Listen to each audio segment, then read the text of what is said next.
I am vetoing this resolution. I have the duty to veto it, and I'm very proud to veto it. Congress's vote to deny the crisis on the southern border is a vote against reality. Your declaration of an emergency on the southern border was clearly authorized under the law.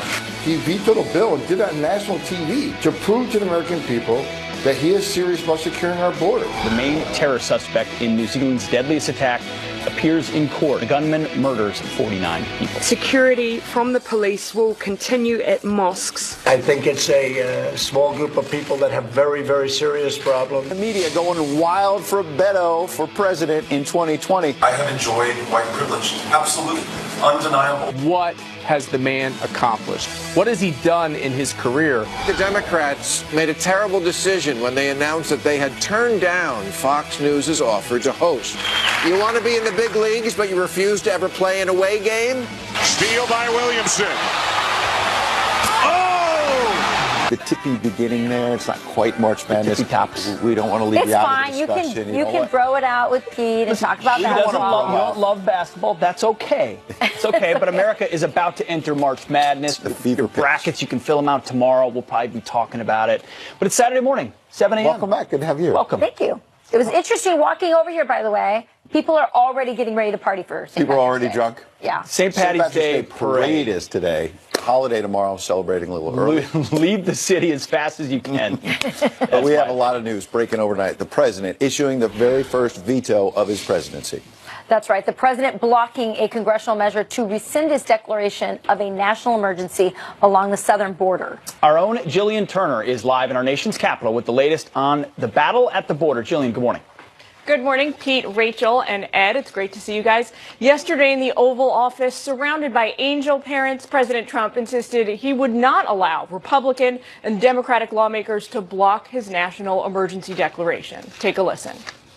Congress has the freedom to pass this resolution, and I have the duty to veto it, and I'm very proud to veto it.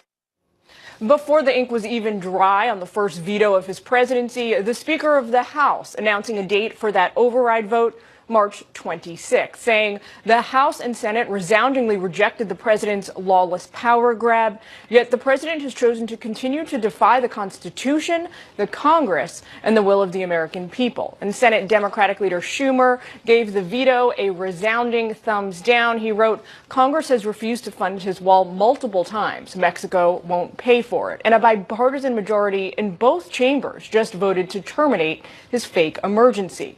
Ignoring criticism that he's emboldened white supremacists and made America less safe for minorities and immigrants, the White House filling the veto signing with the president's staunchest supporters. The sheriffs and men and women of law enforcement in this room and across this nation owe you a debt of gratitude for something that we've been waiting for decades. Next up, the emergency declaration goes back to the House, where they likely won't have enough votes to override the president's veto, though it will continue to split Republicans, a potential problem heading into 2020. Guys, all right, Jillian, thank you. Great to see you this morning as well. Yeah, and it's, Jillian alluded to this, that it was pretty predictable the president's critics would jump on the idea immediately after this horrible tragedy in New Zealand, some blaming the president. But what you did not expect, you'd expect that from his critics, but all of a sudden, folks are blaming Chelsea Clinton for this tragedy. Totally bizarre. So last hour, we brought the tape of the media going bonkers and blaming the president for this horrific attack, as you mentioned, in New Zealand.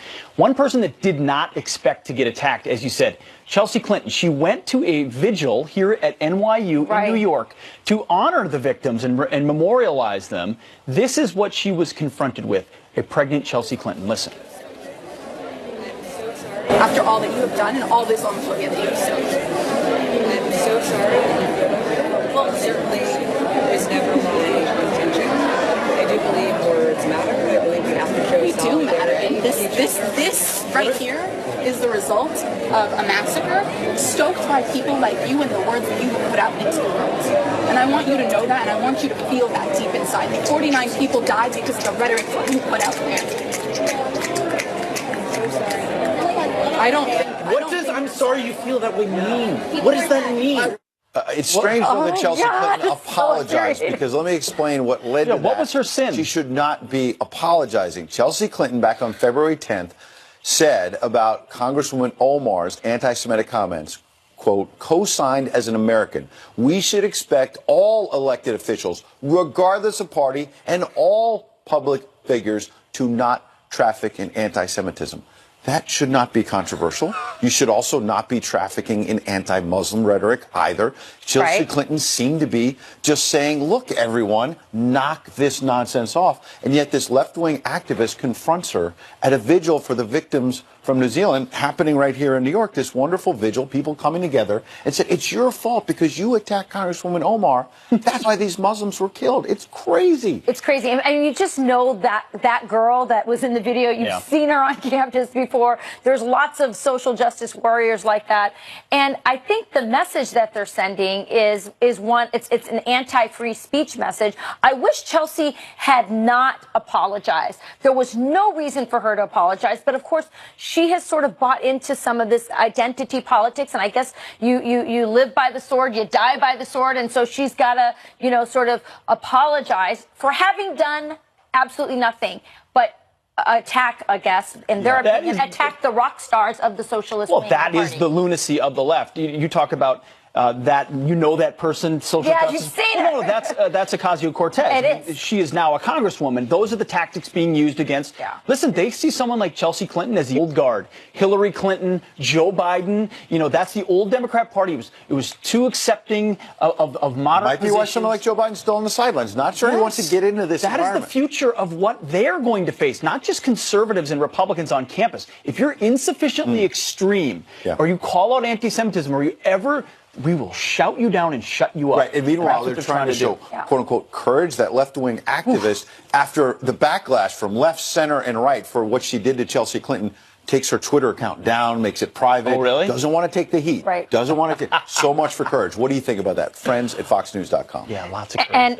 And speaking of all these social justice warriors and the resistance, this is what Bill Maher has to say about Democrats who have refused to let Fox News host a debate. He's actually standing up. Yeah, he is. You want to be in the big leagues, but you refuse to ever play an away game? You don't like the questions that Fox News might ask, so you're deciding to not take any questions at all? How very Trump of you. This is a fundamental problem with the Democratic Party. They look weak, running from a fight when they should be in there throwing punches.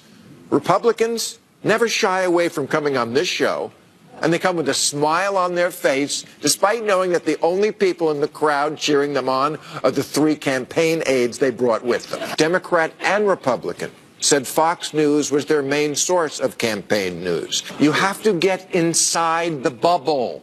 You call yourself the resistance, then fight behind enemy lines. That's what a resistance does. That's the difference between blowing up a tank and tweeting about it. Get out of your echo chamber and infiltrate theirs. Wow. I don't have anything to add to that. Fantastic. I actually do. And, he brings up such a great point. Republican members of Congress are very accustomed to taking tough questions from liberals because most of the media is liberal. And liberals and Democrats in Congress have been very coddled by the press. And they don't like tough questions. And they know they're going to get tough and fair questions from Fox News. So they don't want to do it. We invite Democrats on this program all the time. Elected officials every single weekend. Most of them don't accept the invitation. But someone like Rochelle Ritchie, who was the former press secretary for House Democrats, was just on the couch with me. Her and I probably don't agree on a single thing, but we give her the chance to give her side and another side and have the conversation. And if the point he made that was so great is Fox blows everyone out of the water. If you want to reach voters, come on channel where most people are watching. Wasn't there an anchor on CNN a couple days ago saying Kellyanne Conway shouldn't even be on their air, that they shouldn't even hear from her? I think that was Don Lemon, right? They just want to shut it down. MSNBC said the same thing about her. We don't even want to let her on the network. We don't even want that point of view out there. Wouldn't you relish? Listen, I work for Fox, so I can't go on the other networks, but I would relish the opportunity to stand up day after day after day. I've been on with Bill Maher before. It was 3 or 4 years ago. It was a great experience. No one was cheering for me, including Bill, but they were gracious, and it was worth doing. So good.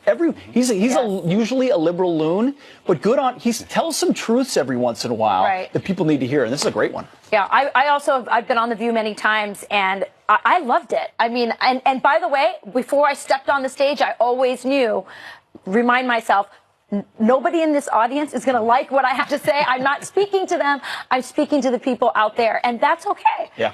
So Makes you better. Should we get Pete back on Bill Maher? That would be kind of fun. I'd like invite to see that. him. Friends at foxnews.com. All right. All right, we're going to turn now to some of your headlines. The main terror suspect in New Zealand's deadliest attack appears in court. The self-proclaimed white supremacist allegedly gunned down 49 people at 2 mosques in a hate-filled manifesto. The suspect vowed to kill Muslim invaders and divide America. 39 victims remain hospitalized, 11 in critical condition. New Zealand's prime minister now vowing to change its gun laws by banning semi-automatic weapons. The man accused of sending pipe bombs to prominent Democrats is expected to plead guilty next week. Caesar Sayoc, is accused of mailing more than a dozen devices to targets, including President Obama, Hillary Clinton, and CNN. None of the packages exploded. If convicted, he could face life in prison. Now, we're learning more about the final moments in the deadly Ethiopian Airlines crash. The New York Times reporting that the pilot asked to turn around minutes before it crashed in a, quote, panicky voice. This as the Miracle on the Hudson pilot, Captain Sully Sullenberg, blasts the airline for what he calls an absurd lack of training. The captain on the doomed Boeing 737 MAX 8 plane reportedly had just 200 hours of flight experience, far less time than is required to fly in the U.S. Wow. All right, Rachel, I'll take this one. It is officially March. One seed. What an athlete. What an athlete. All right, well, he risked his life for American soldiers in Afghanistan. Now, this interpreter, he's become a U.S. citizen. And many of the soldiers he served alongside were there for the ceremony. He joins us live, coming up straight ahead. Now, love this story. I love it, love it. And AOC may be the darling of the Democrats, but do people even like her? The revealing numbers about her approval ratings. Next.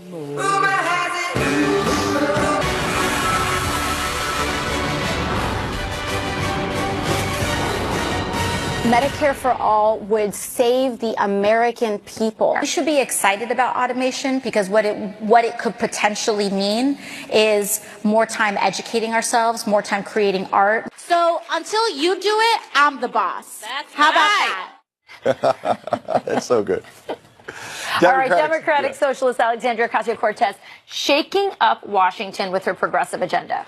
But despite her celebrity-like status, a new Gallup poll finds that while the freshman socialist is well known, she is largely disliked across the country. Here to weigh in is the host of the Michael Knowles Show, Michael Pedro Knowles. Michael, I noticed that on Twitter. You added Pedro. Is that an homage to Robert Francis O'Rourke?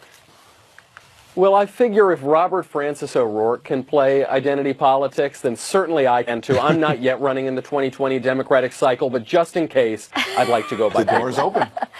You're Italian, though, right? Am I right? Yes. That's true, but that's not going to help me with the voters. Yeah, no, Pedro, I've got to play Texas. politics. That's right. So this new poll, Michael, shows 31% favorable, 41% unfavorable for the new socialist. Your thoughts? The only thing worse than being talked about is not being talked about. These are pretty brutal numbers, but if you look into them, you'll notice that her net favorables are up among Democrats, among women, among non-whites, or they remain positive and have basically held among those groups. They are up among Democrats. So her base is doing fairly well. Now, why are her numbers so brutal overall? It's because there's been some election cycle attack on her. It's because she has demonstrated her own ignorance. It's because she has come out for things like the Green New Deal, which would knock down every building in the country. It would outlaw trains, planes, and automobiles. And so among reasonable people, this has driven down her numbers. But she's also leaned heavily into racial identity politics. She's played to her base, and so overall, it seems to be helping her. What does that tell her about or what does that tell you about the Democratic Party? Probably not many good things, but it does seem to be working, even if overall her favorability numbers are pretty bad. Yeah. I think it's going to be interesting to see what happens in her own district. I mean, we're looking at the overall Democrat Party, but it appears that she's not really serving her district in the way a congressional member normally does, setting up an office, meeting those constituent services. People are leaving notes on the door because there's no one there. It's surprising that her numbers in her own district, maybe they're going to be hurt as well. And you have to remember, she only entered Congress because the previous representative stopped paying attention to his own district, stopped campaigning. Her most recent achievement as a congresswoman was driving Amazon out of New York City, driving away 40,000 new jobs that would be very close to her district. So you have to wonder if she might experience the same sort of electoral overturning that she was partially effecting last cycle. Real quick, you have an op-ed at FoxNews.com. The headline, Ocasio-Cortez's ignorance proves admissions fraud is the symptom, not the cause of America's education crisis. Please explain. The issue here among this college admissions scandal, everybody says it's because rich people bought their kids' way into school. People have been doing that forever, and they're not the only ones to play the system to their advantage. Legacies, athletes, favored racial minorities all gain an advantage over what I suppose could be a pure meritocracy. Now, there's no evidence that Ocasio-Cortez ever bribed her way into college or cheated on her SAT. The shocking thing is not how people got into college. It's how people graduated, how the standards have fallen so much that Ocasio-Cortez could have a degree with honors in economics from BU, $70,000 per year, and not be able to articulate basic economic concepts. Michael Pedro Knowles. So true. Thank you, Michael. Thank you, Appreciate it. Good stuff. Good All to right, see you. well, he risked his life for American soldiers in Afghanistan. Now, this interpreter has become a U.S. citizen, and many of the soldiers he helped there, they're there for his ceremony. He joins us live along with the Iowa National Guard captain right there. Coming up now.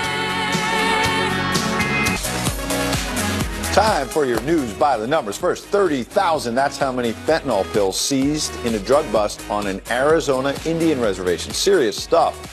3 people now behind bars. A task force aimed at drug trafficking on tribal lands has confiscated millions of dollars since forming last year. Next, $26 million. That's how much Louisiana accidentally gave out in tax returns. The state wants the money back. Officials say a computer glitch duplicated refunds for nearly 67,000 taxpayers. The state will be able to get most of the money electronically. Finally, $1.5 billion. That's Pete's salary. No, that was the size of last year's record Mega Millions jackpot. The lucky South Carolina winner, who will remain anonymous, is at least donating some of her winnings to various charities, and that's nice. Pete? And that's your side. All right, he spent years risking his life as an interpreter for American soldiers in Afghanistan. Now that Afghan native is a U.S. citizen, taking the oath in front of many soldiers he served with. Nabi Mohammadi joins us now, along with Iowa National Guard Captain Patrick Hendrickson. Gentlemen, thank you both so much for joining us, and thank you both for your country. Captain, let me start with you. For our audience, how important is an ally like Nabi on the battlefield when you're in the mountains of Afghanistan and Pakistan? Oh, he's very important, sir. We couldn't have done our job. There's no way to communicate with our Afghan partners without Nabi's help. Nabi, did you ever dream when you were there with those guys from the Iowa National Guard, I believe it was Oklahoma, after them you were wounded, did you ever think you would get a chance to come to the United States? Not when I started as a translator, but after like 2 years, when I found out there is a program I can apply for, and then the dream started. Now, but you risked your life on behalf of a country that was not yours. What made you want to serve with U.S. soldiers? Well, it was many reasons, to serve my country, Afghanistan, and help Americans rebuild Afghanistan, because we were tired of Taliban and the fighting, and so I wanted to do my part and help my country, help Afghanistan, help Americans rebuild the country. Captain, I had a chance to serve with a lot of interpreters like Nabi in Iraq and Afghanistan. You grow very close to them. They risk their lives just like we do. Many of them even carry a rifle and save American lives. What's it like to watch him raise his right hand and become a U.S. citizen? What does it feel like? It's really surreal. I've told folks that, I was in some of the worst places and the worst situations with Nabi. Right by my side, as a platoon leader, he was my right-hand man. There's many times he'd wake me up by knocking on my hut over in Afghanistan, and you know, the day of his citizenship, just seeing that, it was amazing. It was, I couldn't put it into words that here him and I both are now in the United States, and we're both safe. There's no worries. It's just surreal. Nabi, what's it like to be an American? I feel proud. I feel great.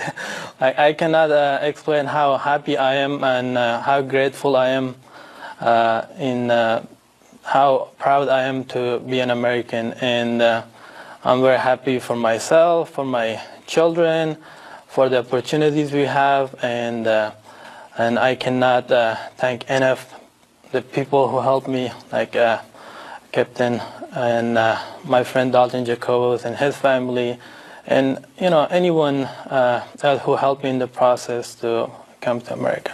Amen. Amen. Captain, final word. I got to believe that brotherhood, we all know, it includes men like Nabi. Yes, sir. Yes, sir. I couldn't say how proud I am of him. I was so happy to be there for his citizenship. You know, I was there for the kind of the initial steps of this journey, and to see him complete that, and close that chapter, that was great. And and Nabi's already opened up a new chapter by pursuing his degree now. Very cool. And he's become a model for those coming over. Nabi, we are proud to have you in this country. Welcome. Thank you for all you've done for so many men and women on the battlefield, now safe and free here in the United States of America. Thank you for everything you've done and for joining us this morning. And Captain, thank you for your service. We appreciate it. What an example. Thank you, sir. Thank you. It was my pleasure. Thank you. Bye. All right. Wow. I know so many guys like him. It's such a cool story when they actually get here. The mastermind behind that college admissions scandal isn't only accused of faking kids' athletic schools and SAT scores. There's a new bombshell. We'll bring it to you. Former independent counsel Ken Starr also served as the president of Baylor University. He reacts to Operation Varsity Blues, coming up next. Plus, New York City's mayor has a different reason they rejected Amazon. And Jeb Bush has a new call for Republicans in 2020. But remember the last time Jeb asked people to do something? Force the conversation of government living within its means. Please clap.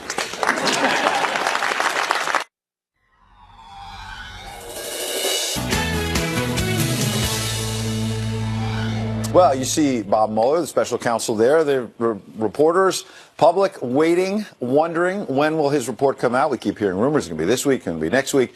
We shall see when it finally comes out. In the meantime, there continue to be revelations about how this entire Russia investigation started, including new information about an aide to the late Senator John McCain passing on that dossier at the beginning of the probe, sharing it around, raising some new questions. And so we want to bring in Ken Starr, of course, former independent counsel, investigated Bill Clinton on Whitewater and other matters. Also the author right there, you see, of the book Contempt. Mr. Starr, Judge Starr, good to see you this morning. Hey, good to see you. Thank you. Good to be with you. What do you make of what I said about this aide to the late Senator John McCain sharing the dossier around, but also the revelations we saw this week, various testimonies shared with former FBI officials like Lisa Page and Peter Strzok that suggest that this entire investigation started under some murky circumstances, to say the least? Yeah, the more we find out, the uglier it becomes. And so, yes, the background is questionable.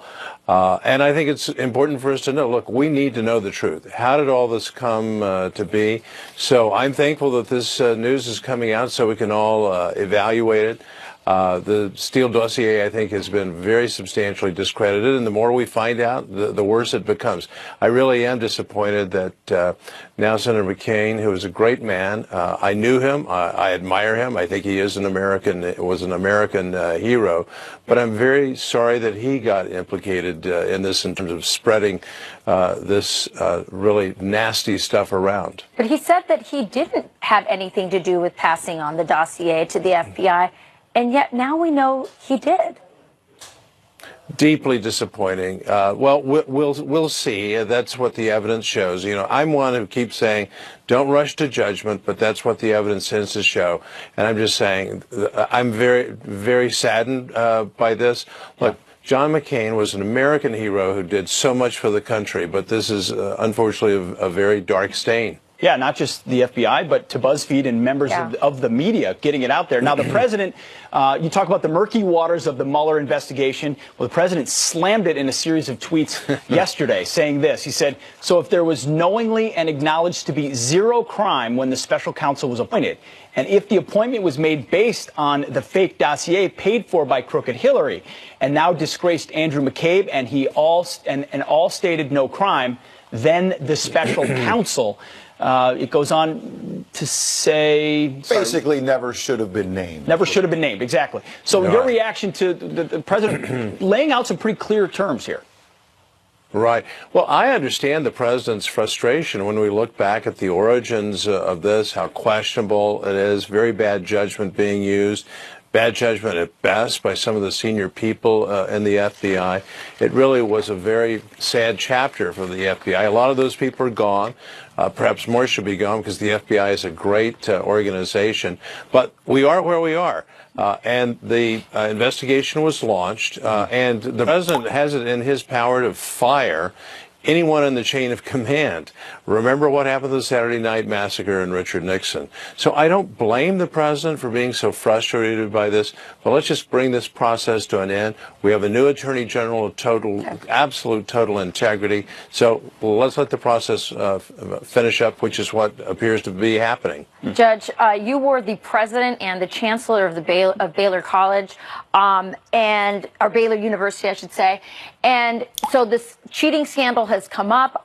You know, we were just recently in the last segment talking about Bill Maher, somebody who says a lot of things that people don't expect a liberal like him to say, but is really speaking truth to power a lot of times. He says there's a real liberal face on the college admission scandal because it includes, now we're learning, lying about identity, much as we saw with Senator Warren herself, power, money, corruption. What is your take on all this? Well, I'm outraged. I was very closely involved in the admissions process at Baylor University. I know that process at Baylor had integrity. You know, there are only over 4,000 colleges and universities in the United States, and the ideal situation is when the college admissions counselor is seeing that student, seeing the student's loving family and so forth, an actual tour of the campus. And I'm not one to say, let's just go by the numbers. You know, let's just look at the ACT, SATs, look at your GPA and so forth. You want to look at the trajectory of what is the character of the person and so forth. But this was a huge, from what we're finding out, a huge corruption of a very important system. American higher education has a lot to be proud of, but this is an incredibly sorry chapter. Does American higher education have a lot to be proud of? I mean, we're seeing kids coming out indoctrinated, one-sided view, lack of free speech. I mean, are these institutions sick? Oh, there is sickness, absolutely. But why do people from around the world come to the United States at these very high prices? And it's because there is a very important product. Yes, I do think that the ideological bent is an issue for alumni, for boards of trustees, and so forth. Couldn't agree with that more. Let's have greater honesty and integrity and intellectual integrity. And let's also have free speech on college campuses. I've long been a proponent of saying you do not shut speakers down and so forth. Administrators, college presidents need to show guts. Imagine that, free speech on college campuses. Judge Starr. Thank you, Judge. Thanks, sir. Hopefully we'll get some real reform from this scandal. All right. I'll see. We're turning now. Do you doubt that, huh? All right, we're going to turn to some headlines. A slain mob boss shakes hands with his killer moments before being gunned down outside his home. New York City police say the gunman spoke with Frankie Cali after crashing into his SUV. The Gambino crime family boss then turned his back as the suspect opened fire. The authorities are eyeing late Gambino boss John Gotti's brother Gene, who's 6 months out of prison. Police say the murder was not sanctioned by New York's 5 mafia families. New York City Mayor Bill de Blasio implies that Jeff Bezos' affair may have impacted Amazon's decision to pull the plug on their deal. Unusual things were happening within the Amazon family at that moment in time. You believe Jeff Bezos' affair somehow... I didn't say that. I said so what it was do an you unusual environment, meaning there were a lot of cross pressures, there was a lot of things going on. Amazon backed out of plans for a second headquarters amid local opposition and union backlash. Weeks before the decision, Bezos announced he was getting a divorce amid reports that he was dating a former news anchor. Maybe trying to shift the focus away from AOC. Yeah, that sounds like it to me. Former presidential candidate Jeb Bush calls for a Republican to challenge President Trump in 2020.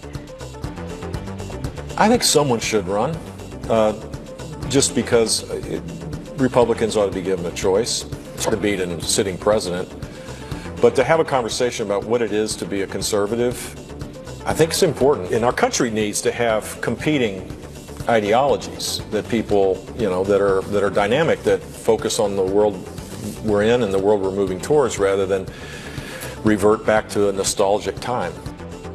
Still low energy, though. Still low energy. The president and the former Florida governor traded jabs throughout the 2016 campaign after President Trump dismissed Bush as low energy. He did seem a little low energy in that. Jeb should run.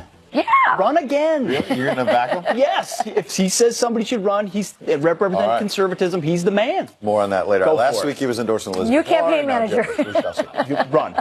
President Trump, Please, Jeb. issuing the first ever veto of his presidency, saying it is his duty to defend the safety of all Americans. Well, the former border chief under President Obama reacts next hour.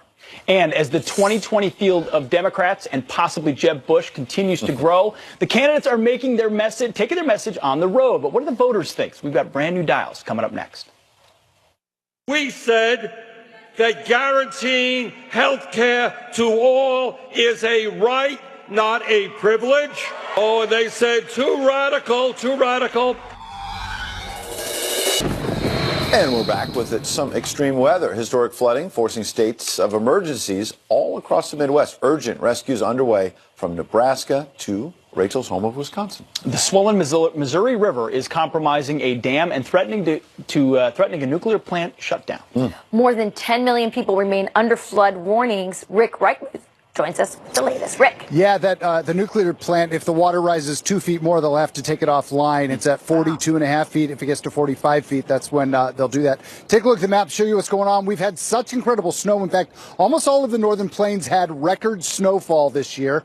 Now you get rapid snow melt from the big rain that went through. I will tell you the rest of the country behind this huge and powerful storm we had this week, it's really cleared everything out. You see these scattered showers down across parts of the Central Gulf and Florida. That will be kind of the only spot where we have any action going over the next couple of days. It's the Mississippi River watershed overall that's going to be a problem as we move forward, and we've got a lot of gauges that are already in major flood stage. This story will be with us, I think, for the next number of weeks, but Nebraska right now under the gun. Guys?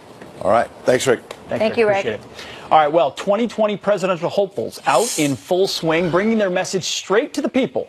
But most importantly, what do the voters think? Here with the Dials partner at Maslansky and Partners, Lee Carter. Good morning. Great to be here. Good stuff. So we're already taking the dials of these candidates. No one's voted yet, but people are paying a lot of attention. Here's Joe Biden. Take a listen. Today, we seem to be at each other's throats. Mean pettiness has overtaken our politics. We're defined by those enduring principles that are in the Constitution, even though we don't necessarily all know them. That's what defines us. That in America, everybody gets a shot. That's what the next president of the United States needs to understand, and that's what I don't think this current president understands at all. So I thought this was really fascinating. You could see there, Democrats gave him an A, independents a B, even Republicans gave him a C. He's got a draw. Now, he is the only candidate that's polling independents at all. You're going to see that as we go forward. But the thing where he lost folks, especially independents, there was when he slammed the president. So it's going to be really, really key to see how he runs his campaign once he announces what message he has. He hasn't got He's a potential candidate. And if he runs as an anti-Trump, it's not going to work. When he runs as who he is, it's obvious to people that he's a different candidate than the president, and that would be smarter for him to run as. So it's going to be interesting to watch. It's a lesson for the other candidates as well. So let's take a look at Bernie Sanders on this clip right here. Very few in the media took our campaign seriously. We came here and we said we need to raise the minimum wage to a living wage. The establishment said, Bernie, that's a radical idea. We said that guaranteeing health care to all is a right, not a privilege. Oh, and they said too radical. It's a big blue line right there. It's a big blue line. He got an A+ from Democrats, Independents, and Republicans, on the other hand, gave him a complete F. But let's remember, this is a race about getting Democrats on board. He's got them. His policies, Medicare for all, living wage, radical policies. You can see that Democrats really responded favorably there. He's going to be a tough candidate to beat. In the primary. Yeah, in the primary. But that's a problem Not in general. All right, Elizabeth Warren had a tough start. Let's see how she's doing now. Watch. Bernie has to speak to what democratic socialism is.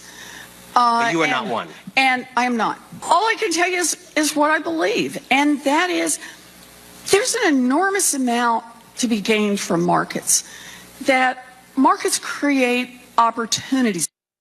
Doesn't sound like anybody likes it. No, that was like a big fat snore by everybody. Democrats gave her a C+, Independents, Republicans gave her a C, C-. There was just nothing going on there. And no matter what she says, she's pretty flatline. People are not excited about her at all. Defending capitalism does not make you popular in the modern Democratic But it's a managed capitalism. She's making a All right. point. Yeah. Yeah. So thank you, Lee. Appreciate it. Great stuff. Thank you. All right, coming up, you know her as our senior meteorologist. Now, JD Janestein is on the New York Times bestseller list. She's sharing some stories from her new memoir, Mostly Sunny. Coming up next. Come on in, Janestein.